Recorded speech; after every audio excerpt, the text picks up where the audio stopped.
Hello my dear friends and students, कैसे हैं आप सब। आई होप कि आप सब बहुत अच्छे होंगे। तो फ्रेंड्स, हमने अपनी पिछली शॉर्ट वीडियो में class 10 poetry lesson 4 how to tell wild animals, जो कि कैरोलिन वेल्स जी के द्वारा लिखी गई है, एक बहुत ही खूबसूरत बहुत ही एंटरटेनिंग पोएम है। इसका हमने एक स्टैंजा अपनी शॉर्ट वीडियो में पढ़ा था। तो आज हम इस पोएम के बारे में डिटेल से जानेंगे। तो अपना पहला स्टैंजा देखेंगे। If ever you should go by chance to jungles in the east, अगर आपको कभी बाय चांस मौका मिलता है कहाँ जाने का, to jungles in the east, east के जंगलों में जाने का, ईस्ट के पूर्व के जंगल्स में जाने का अगर आपको मौका मिलता है। आगे क्या कहती है, and if there should you to advance a large and tawny beast, और अगर वहां पे आपको आपकी तरफ एडवांस करता है, आपकी तरफ आता है, कौन आता है, a large and tawny beast, एक बड़ा सा और टॉनी बीस्ट मतलब पीले रंग का जानवर अगर आपकी तरफ आता है। If he roars at you as you are dying, you will know it is the Asian lion. If he roars at you, अगर वो आपकी तरफ क्या करता है, दहाड़ता है, roars at you, है ना, as you are dying, और आपको क्या लगता है कि आप मरने वाले हैं, तो you will know it is the Asian lion, तो आप जान जाओगे कि ये कौन सा जानवर है, एशियन लॉयन है, एशियाई शेर है, जैसा कि आप पिक्चर में देख सकते हैं। तो आप देखिए पहले स्टैंजा में इन्होंने कितनी अच्छी तरीके से, कितने एंटरटेनिंग वे में हमें एशियन लॉयन की पहचान करना बताया है। आइए स्टैंजा नंबर 2 देख लेते हैं। तो आगे क्या कहती हैं, और if sometime roaming round a Nobel wild beast greets you, तो इसी तरह से आगे चलते हुए, घूमते टहलते हुए अगर आप जाते हैं तो आपको कौन मिलता है, अ Nobel wild beast greets you, यानी कि एक महान सा दिखने वाला जंगली जानवर अगर आपको दिखता है, with black stripes on a yellow ground, just notice if he eats you। तो आगे क्या बताती हैं, with black stripes on a yellow ground, उसकी बॉडी कैसी है, उसकी बॉडी येलो कलर की है, लेकिन उसकी बॉडी पे ब्लैक कलर की स्ट्राइप्स हैं। A tiger in the zoo poem में मैंने आपको बताया था कि टाइगर की बॉडी कैसी होती है, येलो कलर की, और उसकी बॉडी पे ब्लैक कलर की स्ट्राइप्स होती हैं, है ना। तो उसकी बॉडी येलो कलर की है और उसकी बॉडी पे पीले कलर ब्लैक कलर की, काली कलर की धारियां पड़ी हुई हैं। आगे क्या कहती हैं, just notice if he eats you, notice करिए कि अगर वो आपको खाने के लिए दौड़ता है, अगर वो आपको खाने के लिए आता है, तो this simple rule may help you learn the Bengal tiger is to descend. तो ये सिंपल सा रूल, उसका ये सिंपल सा रूल आपको क्या बता देगा कि वो कौन है, the Bengal tiger is to descend. ये सिंपल सा रूल आपको बंगाल टाइगर की पहचान करा देगा। तो इस प्रकार से इन्होंने हमें बंगाल टाइगर की पहचान करना बताया है। आगे क्या कहती हैं, if strolling fourth a beast you view, इसी तरह से आगे बढ़ते हुए आप एक और बीस्ट को देखते हैं, एक और जंगली जानवर को देखते हैं, whose hide with spots is peppered, जिसकी बॉडी कैसी है, आपने देखा होगा। तो जब आप खाना खाते हो तो मान लीजिए खाने में जब नमक कम रहता है ना, तो ऊपर से जब आप नमक डालते हो तो उसमें कई ढेर सारे स्पॉट्स बन जाते हैं ना, व्हाइट व्हाइट कलर के। तो वही यहाँ पे कह रही है पोएटेस कि whose hide with spots is peppered, उसकी बॉडी कैसी है, उसकी बॉडी पे बहुत ढेर सारे स्पॉट्स फैले हुए हैं, ब्लैक कलर के स्पॉट्स बहुत ढेर सारे फैले हुए हैं।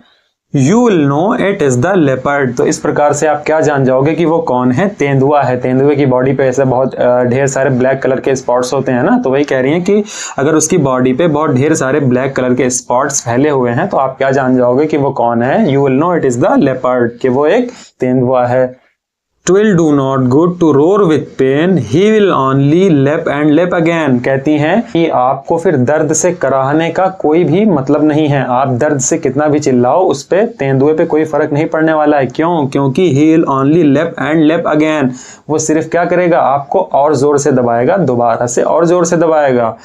If when you are walking round your yard you meet a creature there, और अगर आप अपने घर के यार्ड में यानी बागीचे में टहल रहे हो तो वहां पे अगर आपको एक क्रिएचर से मुलाकात आपकी होती है, आप एक क्रिएचर से, एक प्राणी से मिलते हो, who hugs you very very hard, be sure it is a bear। तो हग करने के मामले में कौन फेमस होता है, कौन सा जानवर, आप सभी जानते होंगे कि वो कौन होता है, भालू होता है। तो वही कहती हैं poetess, who hugs you very very hard, जो आपको बहुत तेज से हग करता है, बहुत तेज से गले लगाता है। Be sure it is a bear, तो पक्के हो जाइए, श्योर हो जाइए कि वो कौन है, एक बियर है, यानी एक भालू है। If you have any doubt I guess he will give you just one more caress. और अगर आपको अभी कोई डाउट है उसके ऊपर कि पता नहीं ये भालू है भी या नहीं, तो फिर वो क्या करेगा, he will give you just one more caress, तो फिर वो आपको एक बार और जोर से दबाएगा, तब आप समझ जाओगे कि हाँ ये भालू ही है। तो देखिए कितने एंटरटेनिंग वे में इन्होंने हमें भालू की पहचान करनी बता दी। आइए अगला स्टैंजा देख लेते हैं। कहती हैं though to distinguish beasts of prey a novice might nonplus. इसका मतलब क्या हुआ कि अगर बीस्ट्स ऑफ प्रे यानी कि शिकारी जानवरों की अगर पहचान करनी हो तो फिर अ नवाइस माइट नॉन प्लस, एक नवाइस, नवाइस माने नौसिखिया जो होता है किसी काम में जो नया नया होता है, तो वो क्या हो सकता है, माइट नॉन प्लस, वो कंफ्यूज हो सकता है, उसको परेशानी आ सकती है, दिक्कत आ सकती है उनके बीच में पहचान करने में। तो किन दो जानवरों को पहचानने में कठिनाई हो सकती है, आगे कहती हैं the crocodile you always may tell from hyena thus. तो अगर हमें एक क्रोकोडाइल और एक हाइना के अंदर पहचान करनी हो इन दोनों में, तो एक नौसिखिया को मतलब कि जो नया नया होता है उसको प्रॉब्लम आ सकती है, वो घबरा सकता है, दिक्कत आ सकती है उसको क्रोकोडाइल में और हाइना में पहचान करने में। क्यों दिक्कत आ सकती है, क्योंकि दोनों एक शक्ल के दिखते हैं, है ना, दिखने में एक जैसे होते हैं। तो ये आगे बताती हैं कि उनको पहचानना कैसे है। कहती हैं हाइनास कम विद मेरी स्माइल्स। तो हाइना क्या होता है, एक लकड़बग्घा नामक जानवर होता है, आप सभी जानते होंगे। तो कहती हैं हाइनास कम विद मेरी स्माइल। हाइना का जो फेस होता है वो मेरी स्माइल, स्माइल से भरा हुआ होता है, उसके चेहरे पे हमेशा स्माइल रहती है। जबकि अगर क्रोकोडाइल की बात करें तो but if they weep they are crocodile. कहती हैं कि अगर वो रोते हुए आपको दिखते हैं तो फिर वो कौन है, क्रोकोडाइल हैं। इनका मतलब ये है कि जो हाइना होते हैं वो हंसते हुए लगते हैं, है ना, उनका चेहरा स्माइलिंग सा लगता है, और जो क्रोकोडाइल होता है वो रोता हुआ होता है, उसकी शक्ल रोती हुई होती है। अब ऐसा नहीं कि वो रोता रहता है तो इसका मतलब कोई इमोशन की वजह से रो रहा है, नहीं, प्रकृति की तरफ से उसकी शक्ल ही ऐसी बनाई गई है कि वो रोता हुआ सा प्रतीत होता है। तो इसीलिए आपने एक मुहावरा भी सुना होगा, मगरमच्छ के आंसू रोना, है ना, जब कोई फालतू में रोता है, मतलब रोने की एक्टिंग कर रहा होता है, तो उसको कहते हैं मगरमच्छ के आंसू रोना। तो ये तो मैंने एक फनी वे में बात कर दी। आइए अगला स्टैंजा और इस पोम का लास्ट स्टैंजा देख लेते हैं। कहती हैं the true chameleon is small a lizard sort of thing. तो जो ट्रू कैमेलियन यानी कि एक जो असली गिरगिट होता है वो क्या होता है, स्मॉल यानी कि छोटा होता है, अ लिजर्ड सॉर्ट ऑफ थिंग छिपकली के तरीके से छोटा होता है।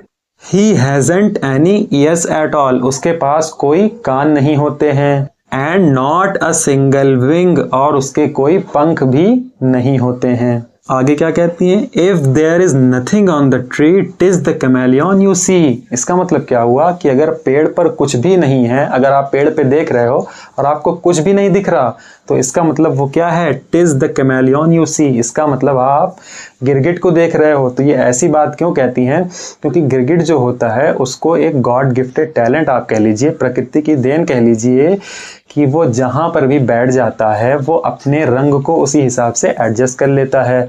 तो वही कह रही हैं कि अगर वो पेड़ पर बैठा हुआ है तो उसने अपने आप को, अपने रंग को उसी हिसाब से एडजस्ट कर लिया है। इसलिए आपको अगर पेड़ पे देखने पे कुछ भी नहीं दिखाई दे रहा तो टिज द कैमेलियन यू सी, इसका मतलब आप कैमेलियन को देख रहे हैं, गिरगिट को देख रहे हैं, क्योंकि उसने पेड़ के हिसाब से अपने रंग को एडजस्ट कर लिया है। तो फ्रेंड्स ये हो गया इस पूरी पोम का एक्सप्लेनेशन। अब इसकी कुछ इंपॉर्टेंट वर्ड मीनिंग्स मैं यहाँ पे लिख दे रहा हूँ, आप चाहें तो इसको लिख भी सकते हैं या स्क्रीनशॉट भी लेकर रख सकते हैं, तब तक मैं जो है साइट पे हो जाता हूँ।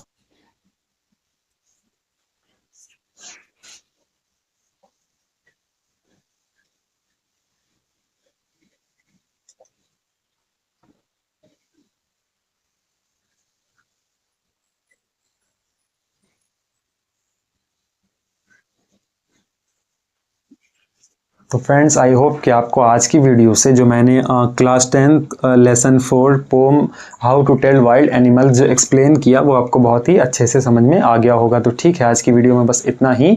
अगर आपको वीडियो पसंद आई है तो वीडियो को लाइक करें, कमेंट्स करें एंड ज़्यादा से ज़्यादा इसको शेयर करें, और इसी तरह की नॉलेजेबल वीडियोज़ के लिए हमारे चैनल को सब्सक्राइब करें।